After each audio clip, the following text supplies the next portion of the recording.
ഇന്ന് നമുക്ക് 2 കൊരിന്ത്യർ 6 അധ്യായം 1 മുതൽ 10 വരെയുള്ള വാക്യങ്ങൾ ധ്യാനിക്കാം. പ്രാർത്ഥനയോടുകൂടി നമുക്ക് ആരംഭിക്കാം. ദൈവത്തിൻ്റെ പരിശുദ്ധാത്മാവേ, നീ എഴുന്നള്ളി വരണമേ ഞങ്ങൾ പ്രാർത്ഥിക്കുന്നു. അടിയൻ്റെ ഹൃദയത്തിലേക്ക് പരിശുദ്ധാത്മാവ് ഇറങ്ങി വന്ന് കർത്താവ് തരുന്ന വാക്കുകൾ അത് കർത്താവെ സാക്ഷ്യപ്പെടുത്തുവാൻ, പ്രസംഗിക്കുവാൻ കർത്താവ് സഹായിക്കണമേ. ധാരാളം ശ്രോതാക്കൾ ഉണ്ടാകണമേ. അവരുടെ ഹൃദയത്തിൽ അത് പതിയണമേ. ഈ വചനങ്ങൾക്കനുസരിച്ച് ജീവിതത്തിലെ മാറ്റങ്ങൾ ഉണ്ടാകുവാൻ ദൈവത്തിൻ്റെ പരിശുദ്ധാത്മാവ് എപ്പോഴും ഇടപെട്ടുകൊണ്ടിരിക്കണമെന്ന് പ്രാർത്ഥിക്കുന്നു. നിൻ്റെ വചനമാണല്ലോ ശക്തി, നിൻ്റെ വചനമാണല്ലോ ഞങ്ങൾക്ക് രൂപാന്തരീകരണം തരുന്നത്. കർത്താവിൻ്റെ ആത്മാവ് ഞങ്ങളിൽ ആഴമായി പ്രവർത്തിക്കട്ടെ. ഞങ്ങളുടെ പാപക്കറകളൊക്കെയും നീ മായ്ച്ച് കളയണമെന്ന് പ്രാർത്ഥിക്കുന്നു. ഞങ്ങളുടെ കൂടെ ഇരിക്കണമേ, അതിരത്തെ തുറക്കണമേ. വചനം സംസാരിക്കുവാൻ ശക്തിയും ആത്മനിറവും തരണമെന്ന് പ്രാർത്ഥിക്കുന്നു. യേശു കർത്താവിൻ്റെ നാമത്തിൽ തന്നെ, ആമേൻ. 6 അധ്യായം 2 കൊരിന്ത്യർ 6 അധ്യായം 1 വാക്യം ഞാൻ വായിക്കാം. നിങ്ങൾക്ക് കൈവന്നിരിക്കുന്ന ദൈവകൃപ വ്യർത്ഥമാക്കരുതെന്ന് അവിടുത്തെ സഹപ്രവർത്തകരെന്ന നിലയിൽ ഞങ്ങൾ നിങ്ങളോട് അപേക്ഷിക്കുന്നു. 6 അധ്യായം പ്രധാനമായിട്ടും ഉദ്ദേശിക്കുന്നത് പൗലോസിന് കൊരിന്ത്യരോടുള്ള ആ സ്നേഹം വ്യക്തമാക്കുക, പകരം അവർ പൗലോസിനെ സ്നേഹിക്കേണ്ടതാണെന്നുള്ളത് പ്രബോധിപ്പിക്കുക. ഇതാണ് ആ അധ്യായത്തിൻ്റെ ഉദ്ദേശം. ആദ്യത്തെ വാചകത്തിൽ പറഞ്ഞിരിക്കുന്നത് 2 കാര്യങ്ങളാണ്. ഒന്ന്, ദൈവകൃപയെ സംബന്ധിച്ച്. 2, പൗലോസ് മറ്റ് പ്രവർത്തകർ അവർ സഹപ്രവർത്തകർ ആണ് എന്നുള്ള കാര്യവും. ദൈവകൃപ അത് നമ്മൾ മനസ്സിലാക്കേണ്ട ഒരു വലിയ സന്ദേശമാണ്. എങ്ങനെയാണ് നാം രക്ഷിക്കപ്പെട്ടത്? നാം രക്ഷിക്കപ്പെട്ടത് തന്നെ ദൈവത്തിൻ്റെ കൃപയാലാണ്. വേദപുസ്തകം ദൈവത്തിൻ്റെ കൃപയെക്കുറിച്ച് പറയുന്നുണ്ട്. വിശ്വാസത്തിൻ്റെ അടിസ്ഥാനത്തിൽ അബ്രാഹാം രക്ഷ പ്രാപിച്ചു. പുതിയ നിയമത്തിലെ രക്ഷ എന്ന് പറയുന്നത് കൃപയാലാണ്. ആദ്യം മുതലേ തന്നെ രക്ഷ കൃപയാലാണ് എന്ന് നമ്മൾ ഓർക്കണം. കൃപ എന്ന വാക്ക് ബൈബിളിൽ ആദ്യം ഉപയോഗിച്ചിരിക്കുന്നത് ഉൽപ്പത്തിയിലാണ്. ആ വാക്യം ഞാനൊന്ന് വായിക്കാം. ഉൽപ്പത്തി 6 അധ്യായം 8 വാക്യം. നോഹ കർത്താവിൻ്റെ പ്രീതിക്ക് പാത്രമായി. അവിടെ പ്രീതി എന്നുള്ള വാക്കിന് കൃപയെന്നുള്ള അർത്ഥമാണ്. നോഹ കർത്താവിൻ്റെ പ്രീതിക്ക് പാത്രമായി. അതിൻ്റെ സന്ദർഭം എന്ന് പറയുന്നത്, ദൈവം മനുഷ്യനെ സൃഷ്ടിച്ചു. എത്ര സ്നേഹത്തോടു കൂടിയ കർത്താവിന് നമ്മളോട് സ്നേഹം ഉണ്ടായിരുന്നില്ലെങ്കിൽ നമ്മളെ സൃഷ്ടിക്കേണ്ടതായിരുന്നില്ലല്ലോ. യൂദായെക്കുറിച്ച് യേശു ഒരു സങ്കടം പറഞ്ഞിട്ടുണ്ട്, യൂദാസ്കറിയോത്തെക്കുറിച്ച്. ഇവൻ ജനിക്കാതിരുന്നുവെങ്കിൽ ഇവന് നന്നായിരുന്നു. അവൻ്റെ ശിക്ഷാവിധിയെ കർത്താവ് കണ്ടതുകൊണ്ടാണ് അത് പറയാനിടയായത്. മനുഷ്യനെ സൃഷ്ടിച്ച് കഴിഞ്ഞ് വർഷങ്ങളെല്ലാം കഴിഞ്ഞപ്പോൾ മനുഷ്യൻ തിന്മയിലേക്ക് ചാഞ്ഞ് ലോകം മുഴുവൻ തിന്മ കൊണ്ട് നിറഞ്ഞ ഒരു അവസരത്തിൽ കർത്താവിൻ്റെ ഹൃദയം വേദനപ്പെട്ടു. മനുഷ്യനെ സൃഷ്ടിച്ചതിൽ കർത്താവ് വിഷമിച്ചു എന്നാണ് പറഞ്ഞിരിക്കുന്നത്. കർത്താവിന് എന്തിന് ഞാൻ ഈ ജനത്തെ സൃഷ്ടിച്ചു എന്ന് വിഷമമുണ്ടായി. അതുകൊണ്ടാണ് ജലപ്രളയം അയച്ച് മുഴുവൻ ജനങ്ങളെയും നശിപ്പിക്കുവാൻ ദൈവം തീരുമാനിച്ചത്. അപ്പോൾ ഒരു കാര്യം എഴുതിയിരിക്കുകയാണ്, നോഹയുടെ ജീവിതത്തെ സംബന്ധിച്ചിടത്തോളം നോഹയിൽ കർത്താവ് ദൈവം പ്രീതി കാണിച്ചു, അവനോട് കൃപ കാണിച്ചു. നോഹ നീതിമാനായൊരു മനുഷ്യൻ ആയിരുന്നത് കൊണ്ടാണ് അവിടാണ് ആ കാര്യം പറയുമ്പോഴാണ് കൃപ എന്നുള്ള വാക്ക്, പ്രീതി എന്നും എഴുതാം, വാക്ക് ബൈബിളിൽ ആദ്യം ഉപയോഗിച്ചിരിക്കുന്നത്. യോഹന്നാൻ്റെ സുവിശേഷം നമ്മൾ വായിക്കുമ്പോൾ ഈ കൃപയെക്കുറിച്ച് യോഹന്നാൻ എഴുതുന്നുണ്ട്. അല്ലെങ്കിൽ തന്നെയും നമ്മളൊരു കാര്യം മനസ്സിലാക്കണം, ഈ കൃപ വളരെ പ്രധാനപ്പെട്ട ഒരു വാക്കാണ്. ഈ കൃപ എന്നൊരു വാക്കില്ലായിരുന്നെങ്കിൽ നമുക്ക് ആർക്കും രക്ഷ പ്രാപിക്കാൻ സാധിക്കുമായിരുന്നില്ല. തിന്മ നിറഞ്ഞ ഒരു ലോകം, തിന്മ നിറഞ്ഞ ജനം. ഇപ്പോൾ ഈ ലോകത്തിൽ തിന്മ വർദ്ധിച്ചു വരികയാണെന്ന് നമുക്ക് ഇപ്പോഴത്തെ കാലഘട്ടത്തിലെ വാർത്തകളൊക്കെ കേൾക്കുമ്പോൾ മനസ്സിലാകും. തിന്മ അത്യധികം അങ്ങ് വർദ്ധിച്ചു വരികയാണ്. ലോത്തിൻ്റെ കാലത്ത് സംഭവിച്ചതുപോലൊക്കെ അതിനെക്കാട്ടിൽ മോശമായ രീതിയിൽ. അപ്പോൾ കൃപ എന്നൊരു കാര്യം ഇല്ലായിരുന്നുവെങ്കിൽ നമുക്ക് ആർക്കും രക്ഷ പ്രാപിക്കുവാനായിട്ട് സാധിക്കുമായിരുന്നില്ല. യോഹന്നാന്റെ സുവിശേഷം 1:14 പറയുന്നത്, വചനം മാംസമായി നമ്മുടെ ഇടയിൽ വസിച്ചു, അവൻ്റെ മഹത്വം നമ്മൾ ദർശിച്ചു, കൃപയും സത്യവും നിറഞ്ഞതും പിതാവിൻ്റെ ഏകജാതൻ്റേതുമായ ആ മഹത്വം നമ്മൾ ദർശിച്ചു. വചനം മാംസമായി നമ്മുടെ ഇടയിൽ വസിച്ചു. യേശുക്രിസ്തുവിൻ്റെ ജനനത്തെക്കുറിച്ചാണ് പറയുന്നത്. വചനം എന്ന് പറയുന്നത് യേശുക്രിസ്തുവിനെക്കുറിച്ചാണ്. മാംസമായി മനുഷ്യരൂപത്തിൽ നമ്മുടെ ഇടയിൽ വസിച്ചു. നമ്മൾ കണ്ടു നമ്മുടെ കണ്ടുകൊണ്ട് കൃപയും സത്യവും നിറഞ്ഞതും പിതാവിൻ്റെ ഏകജാതൻ്റേതുമായ ആ മഹത്വം. അത് യേശുക്രിസ്തുവിനെക്കുറിച്ചാണ്. കൃപ ഇങ്ങനെ ഇറങ്ങി വരികയാണ് നമ്മളെ രക്ഷിക്കാൻ. യോഹന്നാന്റെ സുവിശേഷത്തിൻ്റെ 1-ാം അധ്യായത്തിൽ 16-17 വാക്യങ്ങളിൽ അതിനെക്കുറിച്ച് ഇച്ചിരിയുടെ വിശദീകരണം നടന്നിട്ടുണ്ട്. അവൻ്റെ പൂർണ്ണതയിൽ നിന്ന് നാം എല്ലാം കൃപയ്ക്കുമേൽ കൃപ സ്വീകരിച്ചിരിക്കുന്നു. എന്തുകൊണ്ടെന്നാൽ നിയമം മോശ വഴി നൽകപ്പെട്ടു, കൃപയും സത്യവുമാകട്ടെ യേശുക്രിസ്തു വഴി ഉണ്ടായി.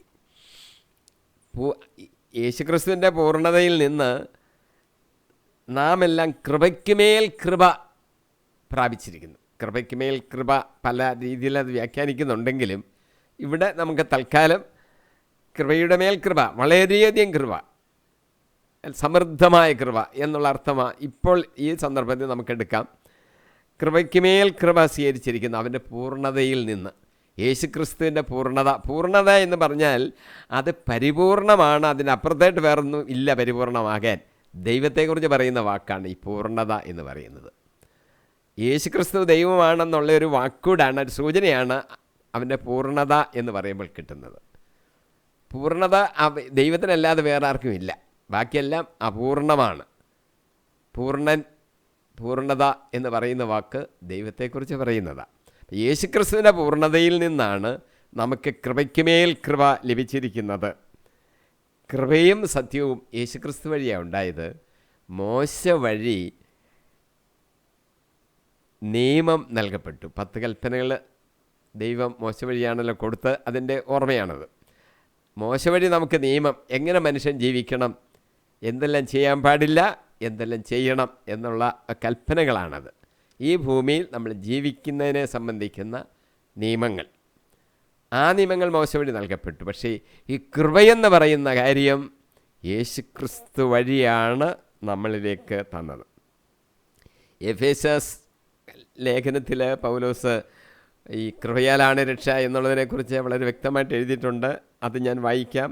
എഫേസ്യസ് 2:8, വിശ്വാസം വഴി കൃപയാലാണ് നിങ്ങൾ രക്ഷിക്കപ്പെട്ടത്, അത് നിങ്ങൾ നേടിയെടുത്തതല്ല, അത് ദൈവത്തിൻ്റെ ദാനമാണ്, അത് പ്രവൃത്തികളുടെ ഫലമല്ല, തന്മൂലം ആരും അതിൽ അഹങ്കരിക്കേണ്ടതില്ല. ഞാൻ ആ ജോലി ചെയ്തു, ഈ പ്രവൃത്തി ചെയ്തു, അതുകൊണ്ട് എനിക്ക് അങ്ങ് കിട്ടും സ്വർഗം എന്നല്ല. ഇത് ദൈവത്തിൻ്റെ ദാനമാണ്, ഇത് കൃപയാണ്. ദാനമായി ലഭിച്ചതിനെ ഞാൻ സമ്പാദിച്ചെടുത്തു എന്ന് ആരും വിചാരിക്കരുതെന്ന് പൗലോസ് വീണ്ടും ഓർമ്മപ്പെടുത്തുന്നുണ്ട്. ദാനമായിട്ട് കർത്താവ് നമുക്ക് നൽകിയതാണ് ഈ രക്ഷ എന്ന് നമ്മൾ ഓർക്കണം. രണ്ടാമത് പൗലോസ് ആ വാക്യത്തിൽ പറഞ്ഞിരിക്കുന്നത് നമ്മൾ സഹപ്രവർത്തകരാണ്. 1 കൊരിന്ത്യരിൽ തന്നെ പൗലോസ് അത് സൂചിപ്പിച്ചിട്ടുണ്ട്. ആരുടെ സഹപ്രവർത്തകർ? ദൈവത്തിൻ്റെ വേലക്കാർ, ദൈവത്തോടൊപ്പം വർക്ക് ചെയ്യുന്നവർ സഹപ്രവർത്തകരാണ്. 1 കൊരിന്ത്യർ 3-ാം അധ്യായം 8-9 അത് എഴുതിയിട്ടുണ്ട്.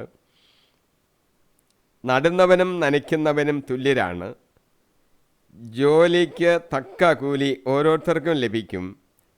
ഞങ്ങൾ ദൈവത്തിൻ്റെ കൂട്ടുവേലക്കാരാണ്, നിങ്ങളാകട്ടെ ദൈവത്തിൻ്റെ വയലും വീടും.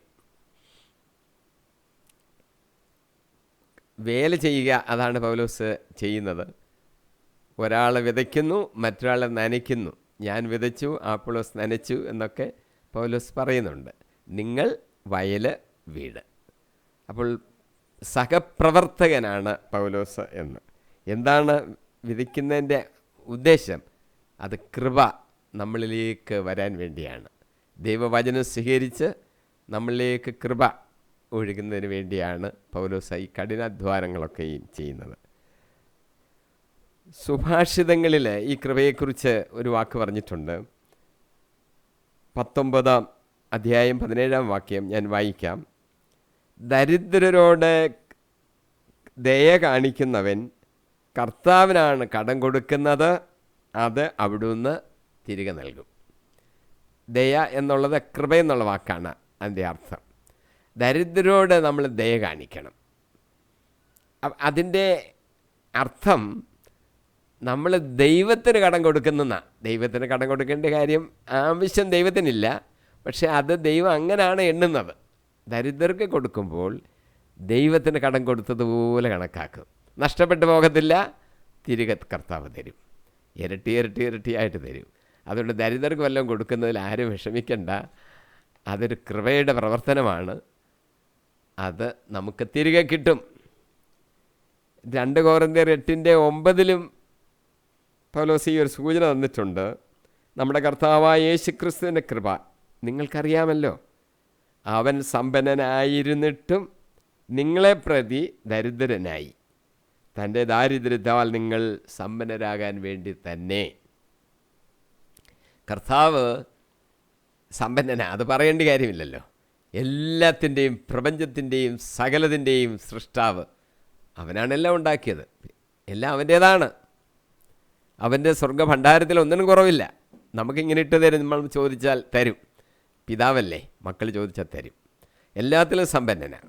കർത്താവിൻ്റെ ഈ ഭൂമിയിലെ മനുഷ്യാവതാരത്തെക്കുറിച്ച് ഒരു വിശദീകരണമാണ് പൗലോസ് ഈ വാക്യത്തിൽ പറഞ്ഞത്. കർത്താവിൻ്റെ കൃപ നിങ്ങൾക്കറിയാമല്ലോ. അവൻ സമ്പന്നനായിരുന്നിട്ടും നിങ്ങളെ പ്രതി അവൻ ദരിദ്രനായി. എല്ലാം ഉള്ള അവൻ ഈ ഭൂമിയിലേക്ക് ഇറങ്ങി വന്നില്ലേ? ഏത് കുടുംബത്തിലാണ് ജനിച്ചത്? പാവപ്പെട്ട ഒരു കുടുംബത്തിൽ. വളർത്തുപിതാവ് മരപ്പണിക്കാരൻ. ദാരിദ്ര്യത്തിൻ്റെ അനുഭവമായിരുന്നു എന്നുള്ളത് യേശുവിനെ ദേവാലയത്തിൽ സമർപ്പിച്ചപ്പോൾ നമുക്കറിയാം. 2 ചെങ്ങാലികളെയോ 2 പ്രാവിൻ കുഞ്ഞുങ്ങളെയോ ബലിയർപ്പിക്കാൻ കൊണ്ടുപോയത്. പാവപ്പെട്ടവർക്ക് മാത്രം അനുവദിച്ചിരിക്കുന്ന ഒരു സൗജന്യമാണ് ഈ 2 പ്രാവിൻ കുഞ്ഞുങ്ങളെ ആയാലും മതി എന്നുള്ളത്. അപ്പോൾ യേശുവിനെ അങ്ങനെ നടക്കിയത്. യേശുവിൻ്റെ ആ കുഞ്ഞിലെ തന്നെ ഈജിപ്തിലേക്ക് ഓടിപ്പോകേണ്ടി വന്നല്ലോ. തിരിച്ചു വന്നു. സ്വകീയർ അവനെ സ്വീകരിച്ചില്ലെന്നൊക്കെയാണ് പറയുന്നത്. അത്ര രീതിയിലായിരുന്നു. യേശു തൻ്റെ പരസ്യജീവിതകാലത്ത് ഇങ്ങനെ ഒരു വാചകം പറഞ്ഞിട്ടുണ്ട്.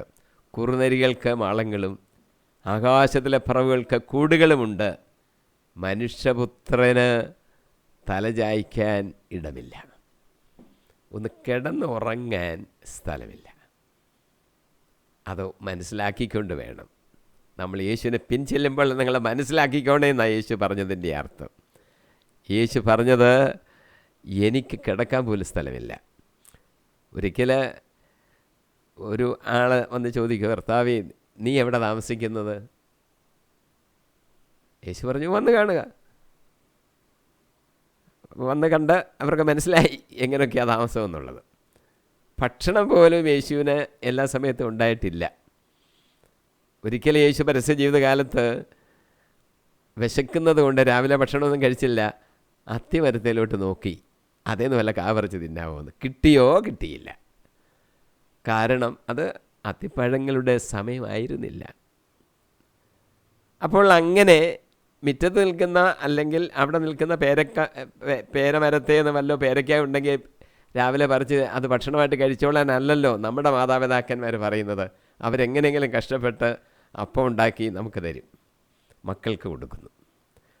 പക്ഷേ യേശു, സകലതിൻ്റെയും സൃഷ്ടാവായ യേശു ഈ ഭൂമിയിൽ വന്നപ്പോൾ അവന് ഭക്ഷണം കഴിക്കാനും കിട്ടിയില്ല. അത്തിമരത്തെ നോക്കിയിട്ട് അവിടെയും ഇല്ല. ഇതാ യേശുവിൻ്റെ ഈ ഭൂമിയിലെ ജീവിതം, ദാരിദ്ര്യത്തിൻ്റെ അനുഭവം.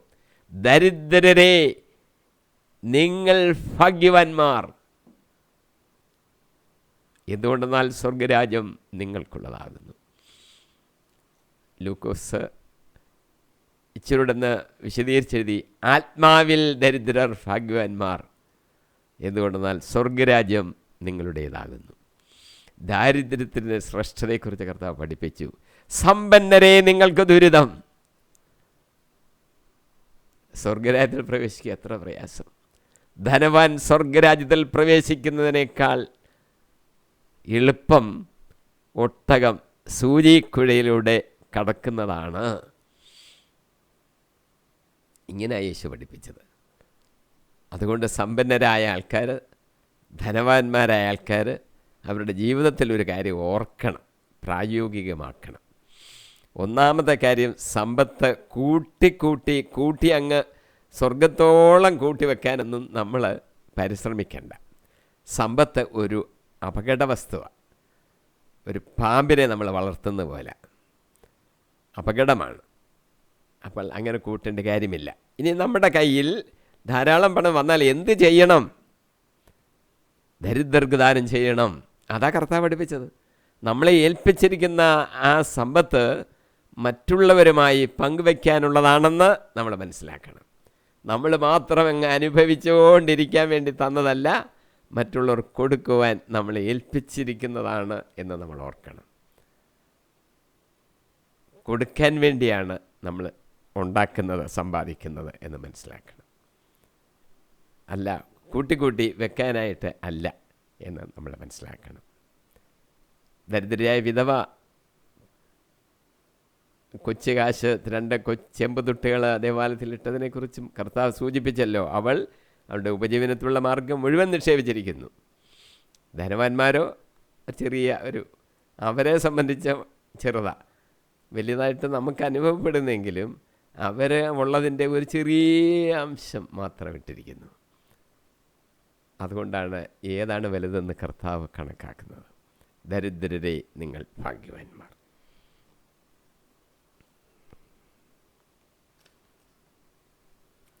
രണ്ട് പത്രോസ് 3:18 പത്രോസ് നമ്മളെ പഠിപ്പിക്കുന്നു, നമ്മുടെ കർത്താവും രക്ഷകനുമായ യേശു ക്രിസ്തുവിൻ്റെ കൃപയിലും അവനെക്കുറിച്ചുള്ള അറിവിലും നിങ്ങൾ വളരുവീൻ.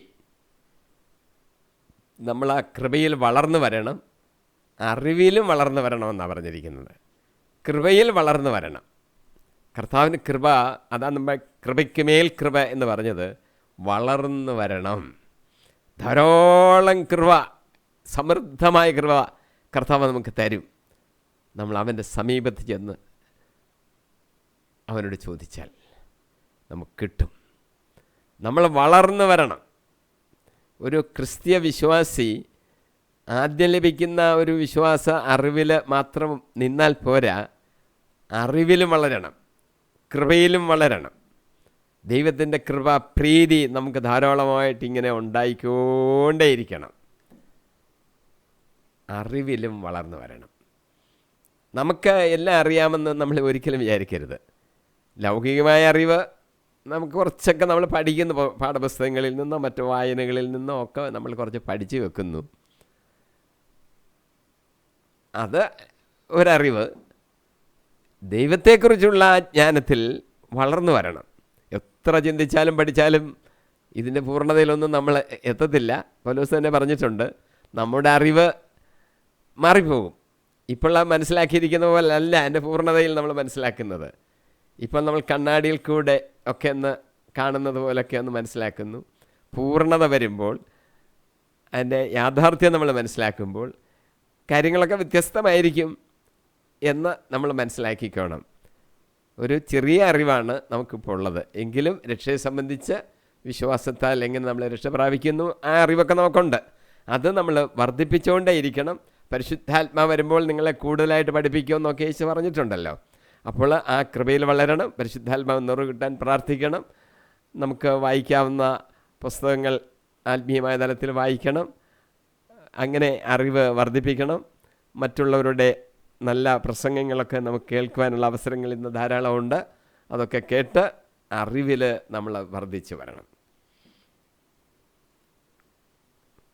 നമുക്ക് രണ്ടാമത്തെ വാക്യത്തിലേക്ക് കയറാം.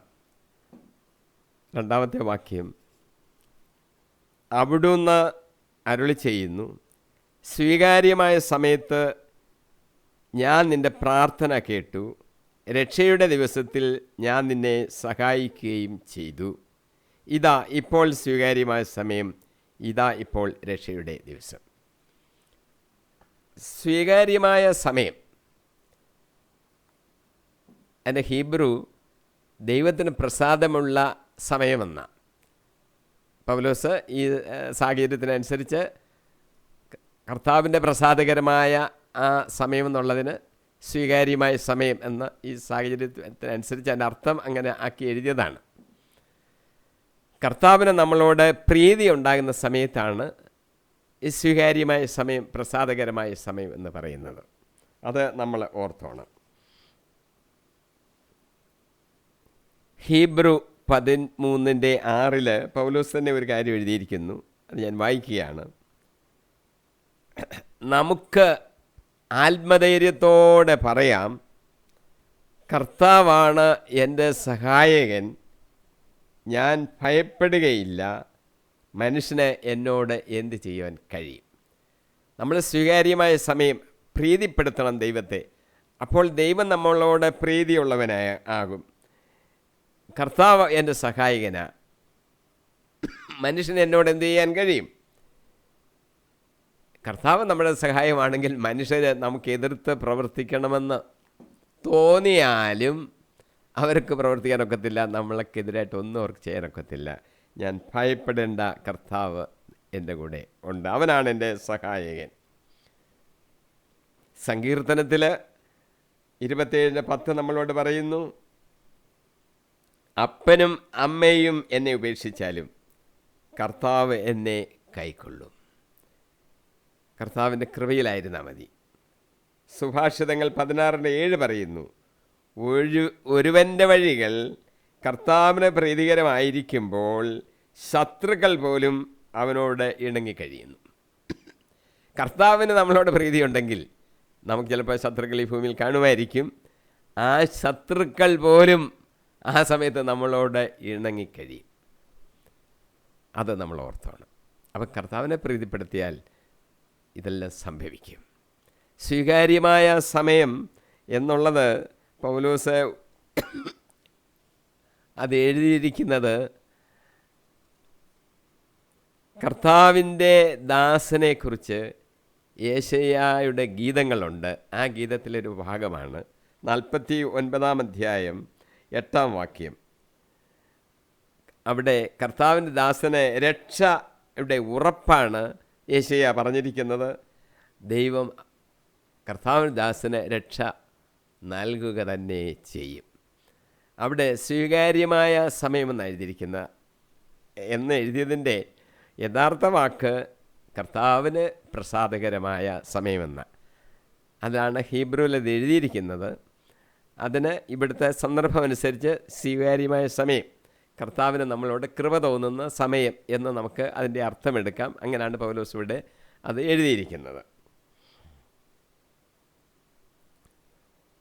ഈ 2 വാക്യങ്ങളിൽ ഈ അധ്യായത്തിൻ്റെ പ്രാരംഭമായി പൗലോസ് പറയുന്നു എങ്കിലും ഇനിയുമുള്ള വാക്യങ്ങൾ 3 മുതൽ 10 വരെയുള്ള വാക്യങ്ങളിൽ പൗലോസിൻ്റെ കഷ്ടതകളും പ്രയാസങ്ങളും, എന്തിനു വേണ്ടി, സുവിശേഷ വേലയിൽ താൻ സഹിച്ച പ്രയാസങ്ങളൊക്കെ ഒന്ന് ചുരുക്കമായിട്ട് ഒന്ന് വിവരിച്ചിരിക്കുന്നെന്ന് പറയാം. എന്തിനാണ് അത് എഴുതിയിരിക്കുന്നതെന്ന് ചോദിച്ചാൽ, പൗലോസിന് ക്രിസ്തുവിനെ പ്രതി സഹിച്ച കഷ്ടപ്പാടുകളെല്ലാം മറ്റുള്ളവരറിയാൻ വേണ്ടി ഇങ്ങനെ എഴുതണമെന്ന് ആഗ്രഹം ഉണ്ടായിട്ട് എഴുതിയതല്ല. എന്നാൽ പൗലോസിനെ സംബന്ധിച്ച് തെറ്റിദ്ധാരണകൾ കൊറിന്ത്യക്കാരുടെ ഇടയിൽ ഉണ്ടായിട്ടുണ്ട്.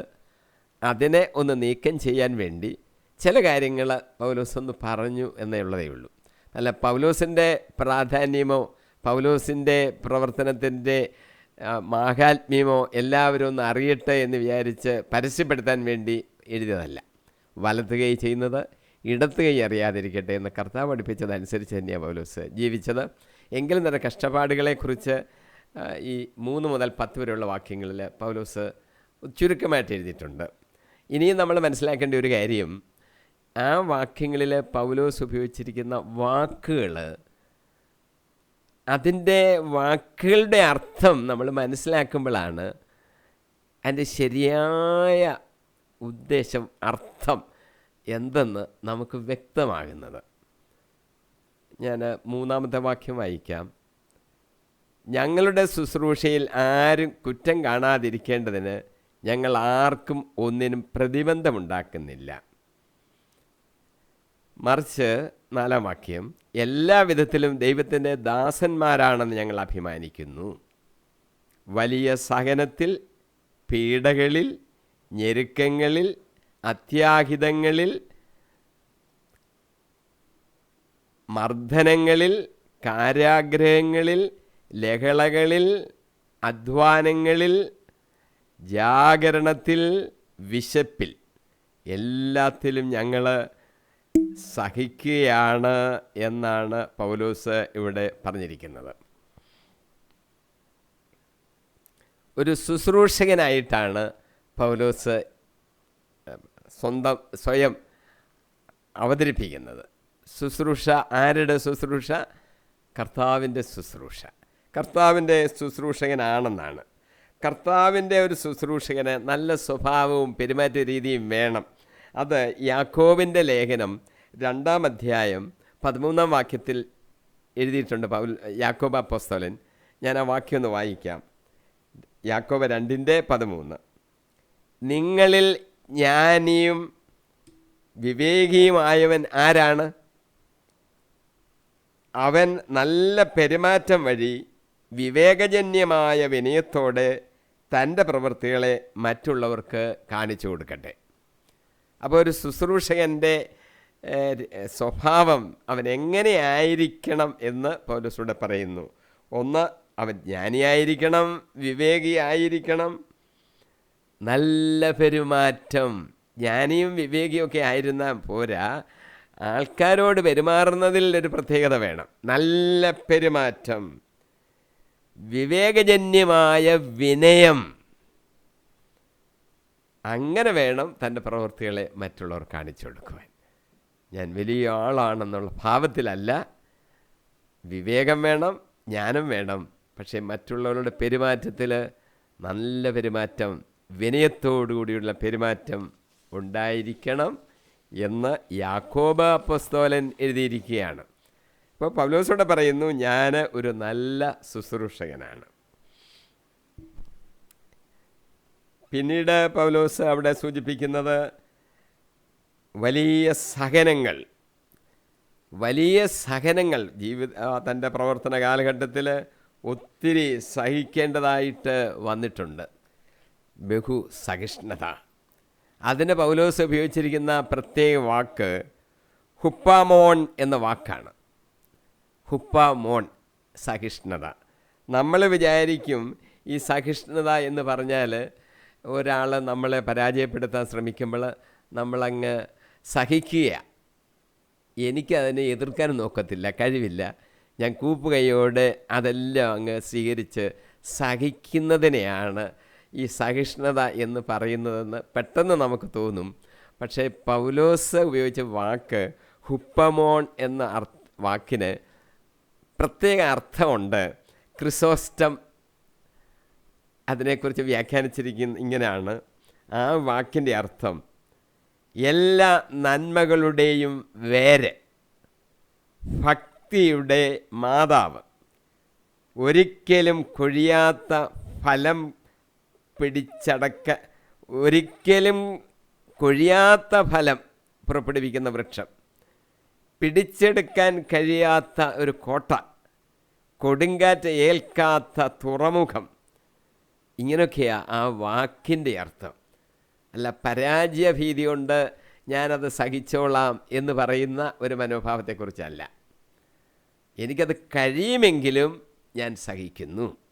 പ്രവർത്തനശേഷി തീർത്തും അവസാനിക്കുന്ന ബിന്ദുവിൽ നിന്ന് അതിൻ്റെ അപ്പുറത്തേക്ക് സമചിത്തതയോടെ മുന്നേറുന്ന, നടന്നു കയറുന്ന ഒരു മനസ്സാന്നിധ്യമാണ് ഈ സഹിഷ്ണുത എന്ന് പറയുന്നത്.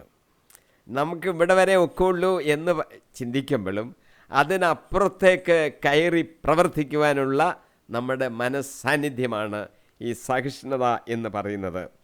ഈ സഹിഷ്ണുത നമ്മുടെ കഷ്ടതകളെ മഹത്തരമായ ശക്തിക്ക് പ്രേരകമാകുന്നു എന്നുകൂടെ നമ്മൾ ചിന്തിക്കണം. കൂടുതൽ ശക്തി ആർജിക്കുവാൻ ഈ കഷ്ടതകൾ, നമുക്ക് സഹിഷ്ണുതയുണ്ടെങ്കിൽ ആ കഷ്ടതകൾ നമ്മളെ കൂടുതൽ സഹിക്കുവാൻ, കൂടുതൽ പ്രവർത്തിക്കുവാൻ, അപ്പുറത്തേക്ക് കയറി പ്രവർത്തിക്കുവാനുള്ള മനസ്സാന്നിധ്യം നമുക്ക് നൽകും എന്ന് നമ്മൾ ഓർക്കണം. അതാണ് ഈ കഷ്ടത എന്ന് പറഞ്ഞത്. ഞാൻ വലിയ സഹിഷ്ണുതയോടുകൂടി പ്രവർത്തിച്ചു എന്ന് പൗലോസ് പറയുമ്പോൾ ആ വാക്കിൻ്റെ അർത്ഥത്തിന് പ്രാധാന്യമുണ്ട്. ഹൂപ്പമോൺ എന്ന് പറയുമ്പോൾ ഇത്രയും അർത്ഥമാണ്. അത്ര കഷ്ടതകൾ പൗലോസ് സഹിച്ചു എന്നർത്ഥം. ആ വാക്യത്തിൽ തന്നെ, 4-ാം വാക്യത്തിൽ തന്നെ തടവിനെക്കുറിച്ച് പൗലോസ് പറയുന്നുണ്ട്. പൗലോസ് ധാരാളം പ്രാവശ്യം തടവ്, കാരാഗ്രഹവാസം അനുഭവിച്ചിട്ടുണ്ട്. ക്രിസോസ്റ്റം പറയുന്നതനുസരിച്ച് തന്നെ അദ്ദേഹത്തിൻ്റെ കഷ്ടപ്പാടുകളെ കുറിച്ചാണ് ക്രിസോസ്റ്റം പറഞ്ഞത്. തടവിൽ 7 പ്രാവശ്യമെങ്കിലും തടവ് കാരാഗ്രഹവാസത്തിൽ ഉൾപ്പെട്ടിട്ടുണ്ട്. ഒന്ന് ജെറുസലേമിൽ, റോമിൽ, ഫിലിപ്പിയായിൽ, കേസറിയായിൽ വെച്ച് ഒക്കെയും തടവ് ശിക്ഷ അനുഭവിച്ചു. 7 പ്രാവശ്യമെങ്കിലും പൗലോസ് തടവ് ശിക്ഷ അനുഭവിച്ചിട്ടുണ്ടെന്നാണ് റോമിലെ ക്ലമൻ്റ് അദ്ദേഹത്തിൻ്റെ പുസ്തകങ്ങളിൽ എഴുതിയിരിക്കുന്നത്. ആ 5-ാം വാക്യത്തിൽ തന്നെ അധ്വാനത്തെക്കുറിച്ച് എഴുതിയിട്ടുണ്ട്. പൗലോസ് അധ്വാനിച്ചു എന്നാണ് എഴുതിയിരിക്കുന്നത് മലയാളത്തിൽ. അതിന് പൗലോസ് ഉപയോഗിച്ചിരിക്കുന്ന വാക്ക് കോപ്പോസ് എന്നാണ്. കോപ്പോസ് എന്ന വാക്കിൻ്റെ അർത്ഥം ഒരാളുടെ ശക്തിക്ക് എത്രമാത്രം അതിന് പരിപൂർണമായിട്ടും ആ ശക്തി ഉപയോഗിച്ച് പ്രവർത്തിക്കാമോ അത്രയും പ്രവർത്തിച്ചിട്ട് ഇരിക്കുന്ന ഒരു അനുഭവത്തെക്കുറിച്ചാണ് കൊപാസ് എന്നുള്ള വാക്ക് ഉപയോഗിക്കുന്നത്. അധ്വാനിച്ചു എന്ന് പറഞ്ഞാൽ ദിവസം 2 മണിക്കൂർ അധ്വാനിച്ചു അങ്ങനെ പറയുന്നതിൻ്റെ അല്ല. ദേഹ ശരീരങ്ങളുടെ എത്രമാത്രം അത് ഉപയോഗിക്കാൻ സാധിക്കുമോ അത്രമാത്രം ഉപയോഗിച്ച് പ്രവർത്തിച്ചതിൻ്റെ വാക്കാണ് അധ്വാനം എന്നുള്ളതിന് കൊപോസ് എന്ന് ഉപയോഗിക്കുന്നത്. അങ്ങനെ പൗലോസ് ഉപയോഗിച്ചു, പ്രവർത്തിച്ചു എന്നാണ് പൗലോസ് സൂചിപ്പിക്കുന്നത്. എന്തിനാണിതെല്ലാം പറയുന്നത്? കൊറിന്ത്യസ്കാരുടെ ഇടയിൽ അവർക്ക് പൗലോസിനെ കുറിച്ച് എന്തെങ്കിലും തെറ്റിദ്ധാരണയുണ്ടെങ്കിൽ അത് മാറിപ്പോകാൻ വേണ്ടി എഴുതുന്നു എന്നത് മാത്രമേ ഉള്ളൂ. ഇനി ഞാൻ 6-ാമത്തെ വാക്യം വായിക്കാം. ശുദ്ധതയിൽ, ജ്ഞാനത്തിൽ, ലഹളകളിൽ, അധ്വാനങ്ങളിൽ, ജാഗരണത്തിൽ, ശുദ്ധതയിൽ, ജ്ഞാനത്തിൽ, ക്ഷമയിൽ, ദയയിൽ, പരിശുദ്ധാത്മാവിൽ, നിഷ്കളങ്ക സ്നേഹത്തിൽ എല്ലാം പ്രവർത്തിച്ചു എന്ന്. പിന്നെ 7-ാം വാക്യമാണ്. 6-ാം വാക്യത്തിൽ പൗലോസ് ചില കാര്യങ്ങൾ എഴുതിയിരിക്കുന്നു. ക്ഷമയെക്കുറിച്ച് പൗലോസിൻ്റെ ക്ഷമ, ദീർഘക്ഷമ എന്നാണ് ബൈബിളിൽ അവിടെ ഉപയോഗിച്ചിരിക്കുന്നത്. ക്ഷമ പെട്ടെന്ന് വേണേൽ ഒന്ന് ക്ഷമിക്കാം. ദീർഘക്ഷമ എന്ന് പറഞ്ഞാൽ ദീർഘമായ രീതിയിൽ അങ്ങ് ക്ഷമിച്ച് കളയുന്നതിനാണ്. ദൈവത്തിൻ്റെ ക്ഷമ എപ്പോഴും നമ്മൾ ദീർഘക്ഷമയെന്നാണ് പറയുന്നത്. നമ്മളോടങ്ങ് ക്ഷമിക്കുക മാത്രമല്ല, നമ്മുടെ പാപങ്ങളെ സംബന്ധിച്ച് ബൈബിൾ പറഞ്ഞിരിക്കുന്നത് കർത്താവ് മറന്നു കളയുന്നു എന്നാണ്. കർത്താവിന് മറന്നു കളയുവാൻ സാധിക്കുന്നു നമ്മുടെ പാപങ്ങൾ. ദൈവത്തിന് മറക്കാൻ സാധിക്കുമോ? അതൊരു വേറൊരു ചോദ്യമാണ്. പക്ഷേ ദൈവം നമ്മൾ അങ്ങനെ ഒരു തെറ്റ് ചെയ്തവനാണ് ഇവൻ എന്നൊന്നും ഓർത്തിരിക്കുന്നില്ല, മറന്നു കളയുന്നു. അതാണ് ദീർഘക്ഷമ. പൗലോസ് ദീർഘക്ഷമയെക്കുറിച്ച് പറയുന്നു. പൗലോസ് ഉപയോഗിച്ചിരിക്കുന്ന വാക്ക് മാർക്കോ തൂമിയ എന്ന വാക്കാണ്. അതിനപ്പോൾ ഒരു പ്രത്യേക അർത്ഥമുണ്ടെന്ന് നമുക്ക് മനസ്സിലാക്കാം.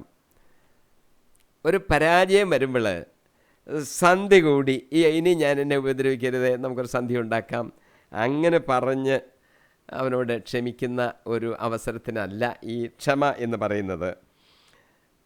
എനിക്ക് ഈ സംഘടനത്തിൽ വീണ്ടും മുന്നോട്ട് പോകാൻ കഴിവുണ്ടെങ്കിൽ തന്നെയും എന്നെ അപമാനിക്കുകയും പരിഹസിക്കുകയും ക്രൂരത എന്നോട് കാണിക്കുകയും ചെയ്യുന്നവരോട് അവരോട് എല്ലാം അങ്ങ് പൊറുക്കുന്ന ഒരു വലിയ മനോഭാവത്തെയാണ് ദീർഘക്ഷമ മാർക്കോ തൂമിയ എന്ന വാക്കുകൊണ്ട് ഉദ്ദേശിക്കുന്നത് എന്ന് മനസ്സിലാക്കണം.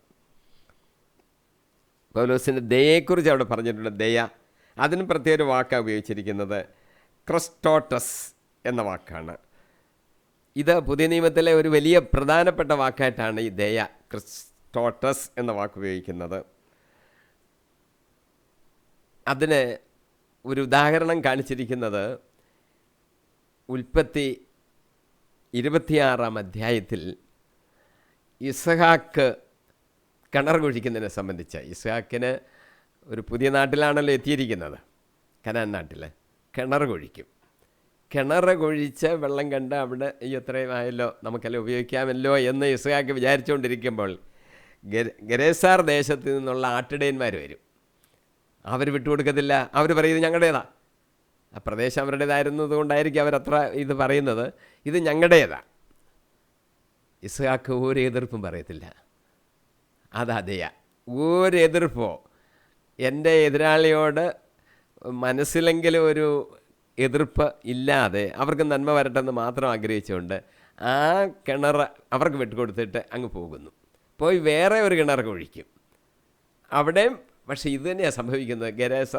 ഗരേസർക്കാർ വന്നിട്ട് ഞങ്ങളുടേതാണെന്ന് ധിക്കാരം പറയും. ഇസ്ഹാക്ക് അന്നേരവും അതങ്ങ് വിട്ടുകൊടുക്കും. ഇങ്ങനെ വീണ്ടും വീണ്ടും വീണ്ടും അങ്ങ് വിട്ടുകൊടുത്ത് ദയ കാണിക്കുന്ന ആ സ്വഭാവത്തെയാണ് ക്രിസ്റ്റോസ്റ്റേറിയ എന്ന് പറയുന്ന വാക്ക്. അതാണ് ഇവിടെ പൗലോസ് ഉപയോഗിച്ചിരിക്കുന്നത്. ഞാൻ ദയാപൂർവം എല്ലാവരോടും പെരുമാറി എന്ന്.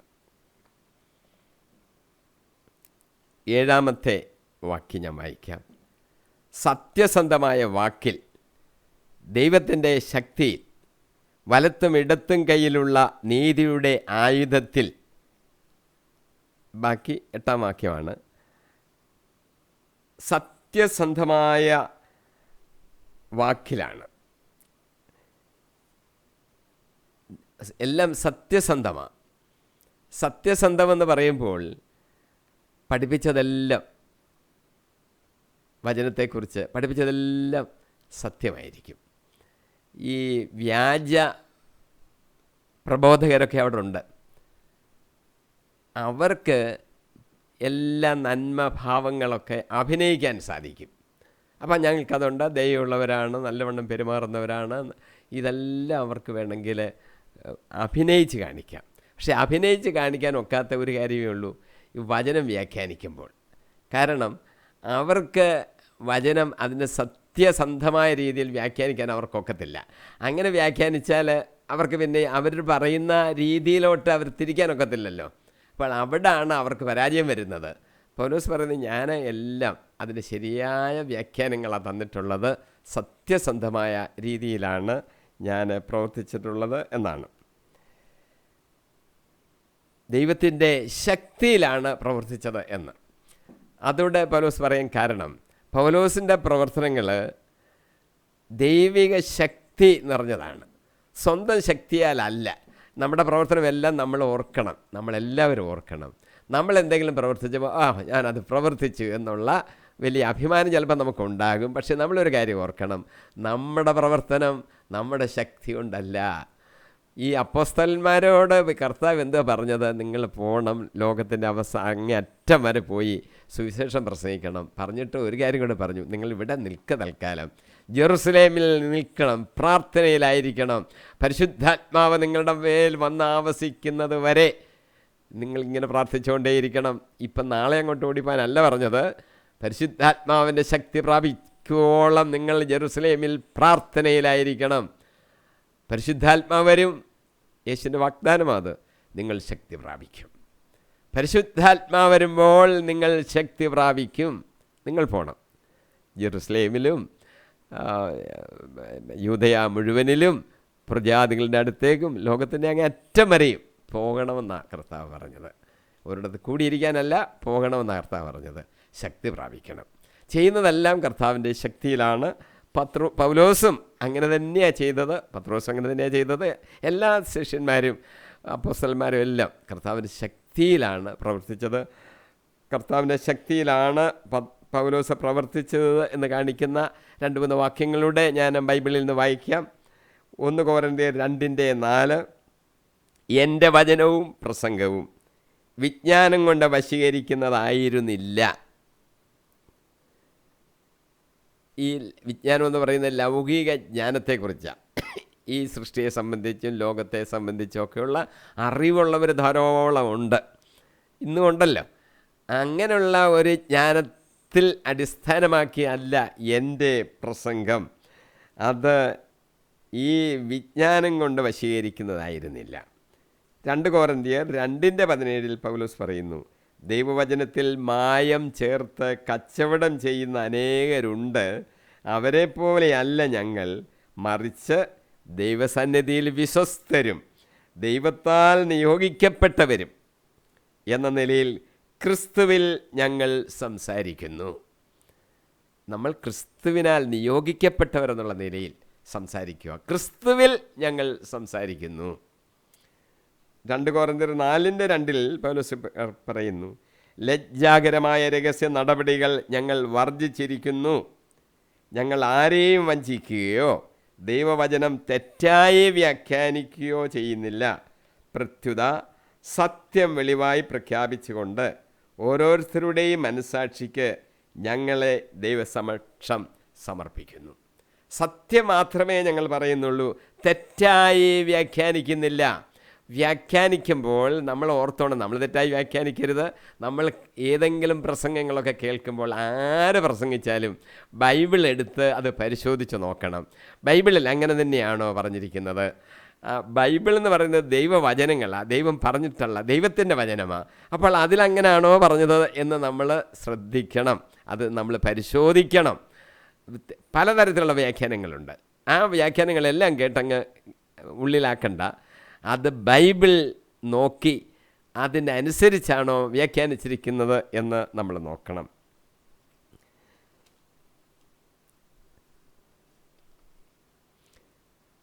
ഒരു കാര്യം കൂടെ, സത്യസന്ധമായ വാക്കിൽ ദൈവത്തിൻ്റെ ശക്തിയിൽ ഒരു കാര്യം കൂടെ പൗലോസ് പറയുകയാണ്, വലത്തുകൈയിലും ഇടത്തുകൈയിലുമുള്ള നീതിയുടെ ആയുധത്തിൽ. 7-ാമത്തെ വാക്യം അവിടെ തീർന്നിട്ട് പിന്നെ 8 തുടങ്ങുകയാണ്. 7-ാമത്തെ വാക്കിൽ വലത്തുകൈയിലും ഇടത്തുകൈയിലുമുള്ള നീതിയുടെ ആയുധത്തിൽ. അത് നമ്മളൊന്ന് മനസ്സിലാക്കണം. വലത്തുകൈയിലും ഇടത്തുകൈയിലും ആയുധം ഇരിക്കുന്നു, നീതിയുടെ ആയുധങ്ങൾ. ഒരു പടയാളിയുടെ ഒരു ചിത്രമാണ് കാണിക്കുന്നത്. പടയാളിക്ക് സംരക്ഷണത്തിനുള്ള ആയുധങ്ങൾ ഇടത്ത് കൈയിലും ആക്രമണത്തിനുള്ള വാൾ വലത്ത് കൈയിലും പിടിച്ച് മുന്നേറുന്ന ഒരു പടയാളിയുടെ ചിത്രമാണ് പൗലോസ് അവിടെ കാണിച്ചിരിക്കുന്നത്. പൗലോസ് ഒരു പടയാളിയായിട്ടാണ്. വലത്ത് കൈയിലും ഇടത്ത് കൈയിലും ആയുധങ്ങളിരിക്കുന്നു. ആയുധങ്ങൾ പൗലോസ് ഏതൊക്കെയാണെന്ന് നമുക്ക് പൗലോസിൻ്റെ തന്നെ ചില വാക്യങ്ങളുണ്ട്, അത് നമുക്ക് ബൈബിളിൽ നിന്ന് വായിക്കാം. 1 തെസ്സലോനിക്ക 5:8 പകലിൻ്റെ മക്കളായ നമുക്ക് വിശ്വാസത്തിൻ്റെയും സ്നേഹത്തിൻ്റെയും കവചം, അതാണ് കവചം, വിശ്വാസത്തിൻ്റെയും സ്നേഹത്തിൻ്റെയും കവചം, രക്ഷയുടെ പ്രത്യാശയാകുന്ന പടത്തൊപ്പിയും ധരിച്ച് സുബോധമുള്ളവരായിരിക്കാം. എഫേസോസ്കാരുടെ ലേഖനം 6-ാം അധ്യായം 13 മുതൽ 17 വരെയുള്ള വാക്യങ്ങളിൽ അതിൻ്റെ വലിയൊരു ലിസ്റ്റ് പൗലോസ് കൊടുത്തിട്ടുണ്ട്. അത് നമ്മൾ ആയുധങ്ങളാണ്, നമുക്കുണ്ടായിരിക്കണം. അത് വായിച്ച് നമ്മൾ മനസ്സിലാക്കിക്കോണം. ആ വാക്യം ഞാനത് വായിക്കാം. 6:13 മുതൽ 17 വരെ. ദൈവത്തിൻ്റെ എല്ലാ ആയുധങ്ങളും ധരിക്കുവീൻ. എല്ലാ ആയുധങ്ങളും ധരിക്കണം, തിന്മയുടെ ദിനത്തിൽ ചേർത്ത് നിൽക്കാനും എല്ലാ കർത്തവ്യങ്ങളും നിറവേറ്റിക്കൊണ്ട് പിടിച്ചു നിൽക്കാനും അങ്ങനെ നിങ്ങൾക്ക് സാധിക്കും. നമ്മുടെ കർത്തവ്യങ്ങളെല്ലാം നിറവേറ്റാൻ സാധിക്കണമെങ്കിൽ നമ്മൾ ഈ ആയുധങ്ങളെല്ലാം, ഒരായുധം മാത്രമല്ല, എല്ലാ ആയുധങ്ങളും നമ്മുടെ കയ്യിലുണ്ടായിരിക്കണം. എന്തൊക്കെയാണെന്ന് പറയുകയാണ്. അതിനാൽ സത്യം കൊണ്ട് അരമുറുക്കണം. ഒരു കാര്യത്തിൽ ചെയ്യാനുള്ള തയ്യാറെടുപ്പിനെ ഈ അരമുറുക്കുക എന്ന് പറയുന്നത്, ഈ സെർവ് ചെയ്യുന്നവർ അരയൊക്കെ മുറുക്കി, ഏത് ജോലി ചെയ്യുമ്പോൾ അരമുറുക്കി. എന്തുകൊണ്ട്? സത്യം കൊണ്ട്. സത്യത്തിന് എതിരായിട്ട് ഒരു വാക്കുപോലും പറയരുത്. തമാശയായിട്ട് പോലും ഏപ്രിൽ ഫൂൾ ദിനത്തിലാണെങ്കിലും കള്ളം പറയുവാൻ നമുക്ക് അനുവാദമില്ല. കാരണം ദൈവം സത്യവും പ്രകാശവുമാണ്, ഒരിക്കലും കള്ളമില്ല. അപ്പോൾ നമുക്ക് തമാശ രൂപത്തിൽ പോലും കള്ളം പറയാൻ പാടില്ല. മറ്റവനൊന്ന് ഒരു തമാശ അവൻ കിട്ടാൻ വേണ്ടി ഞാനൊന്ന് കള്ളം പറഞ്ഞതാ, അതും പാടില്ല. അങ്ങനെ കള്ളമെന്നുള്ളത് ക്രിസ്തീയ വിശ്വാസികൾക്ക് ചേർന്നതല്ല. കാരണം ദൈവത്തിൻ്റെ സ്വഭാവത്തിൽ പെടുന്നതല്ല അത്. സത്യം കൊണ്ട് അരമുറുക്കി നീതിയുടെ കവചം ധരിച്ച് നിങ്ങൾ ഉറച്ചു നിൽക്കുവീൻ. സമാധാനത്തിൻ്റെ സുവിശേഷത്തിനുള്ള ഒരുക്കമാകുന്ന പാദരക്ഷകൾ ധരിക്കുവീൻ. സുവിശേഷ പ്രസംഗം വളരെ പ്രധാനപ്പെട്ടതാണ് ഓരോ ക്രിസ്ത്യാനിക്കും എന്നാണ് ഇവിടെ പറയുന്നത്. പാദരക്ഷകൾ ധരിച്ചുകൊണ്ടേയിരിക്കണം.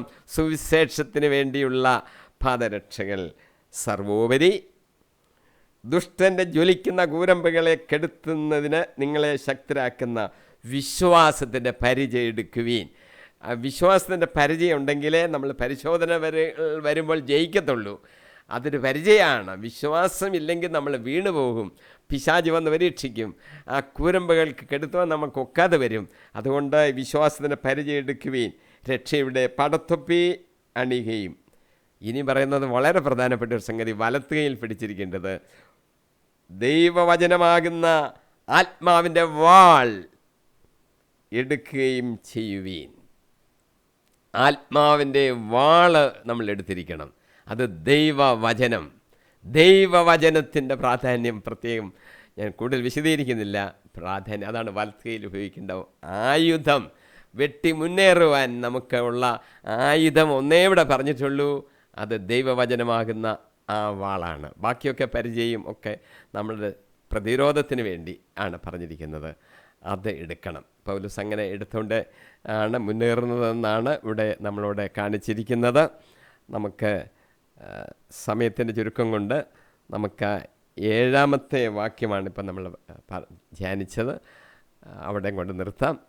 ബാക്കി ഭാഗം അടുത്ത എപ്പിസോഡിൽ 69-ാമത്തെ എപ്പിസോഡിൽ നമുക്ക് ധ്യാനിക്കാം. ഇന്ന് നമ്മൾ ചിന്തിച്ചത്, ഒന്ന്, നമുക്ക് ദൈവകൃപയെക്കുറിച്ച്. ദൈവകൃപയാലാണ് എല്ലാം നടക്കുന്നത്. നമ്മളും ഇവിടെയൊക്കെ ആയിരിക്കുന്നത് എന്തുകൊണ്ടാണ്?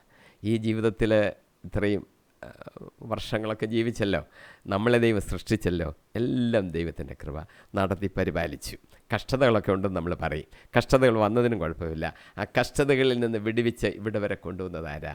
ദൈവത്തിൻ്റെ കൃപ. ആ കൃപയിലാണ് നമ്മളുമായിരിക്കുന്നത് എന്ന് നമ്മൾ ഓർക്കണം. പൗലോസ് പറഞ്ഞത്, രണ്ടാമത് പറഞ്ഞിരിക്കുന്ന സഹപ്രവർത്തകനാണ് ക്രിസ്തുവിൻ്റെ. അത് നമ്മളെ കൂടെ വിളിച്ചിരിക്കുക, ക്രിസ്തുവിൻ്റെ സഹപ്രവർത്തകരായിരിക്കാൻ. പിന്നെ പൗലോസ് പറഞ്ഞിരിക്കുന്ന പൗലോസിൻ്റെ പ്രവർത്തനത്തിൻ്റെ ആ കഷ്ടതകളും പ്രയാസങ്ങളും പിന്നെ എല്ലാവരോടും കാണിച്ചിരിക്കുന്ന ദയയും ആ തീക്ഷ്ണമായ പിന്നെ ദീർഘക്ഷമയും അതെല്ലാം പൗലോസ് പറഞ്ഞു. ബാക്കി നമുക്ക് അടുത്ത ദിനത്തിൽ നമുക്ക് കൂടുതലായിട്ട് ധ്യാനിക്കാം. അപ്പോൾ ഈ സ്വഭാവവിശേഷങ്ങളൊക്കെ നമുക്കുണ്ടായിരിക്കണം. ഒരു ശുശ്രൂഷകനുണ്ടായിരിക്കേണ്ട പ്രത്യേക സ്വഭാവ വിശേഷത്തെക്കുറിച്ച് പൗലോസ് പറഞ്ഞു. വിവേകജന്യമായിരിക്കണം, അറിവ് വേണം, പക്ഷേങ്കിൽ നമ്മുടെ പെരുമാറ്റം വിനയത്തോടു കൂടിയായിരിക്കണം. അങ്ങനെയുള്ളൊരു ജീവിതം നയിക്കുവാൻ ദൈവത്തിൻ്റെ പരിശുദ്ധാത്മാവ് നമ്മളെ ശക്തീകരിക്കട്ടെ എന്ന് ഞാൻ പ്രാർത്ഥിക്കുന്നു. അടുത്ത പ്രാവശ്യം 8 മുതലുള്ള വാക്യങ്ങൾ നമുക്ക് ധ്യാനിക്കാം. ദൈവം നമ്മളെ നടത്തട്ടെ. പരിശുദ്ധാത്മാവിൻ്റെ ശക്തി നമ്മളെല്ലാം പ്രവർത്തിച്ചുകൊണ്ടേയിരിക്കട്ടെ എന്ന് പ്രാർത്ഥിക്കുന്നു. യേശു കർത്താവിൻ്റെ വിലയേറിയ നാമത്തിൽ തന്നെ. ആമീൻ, ആമീൻ, ആമീൻ.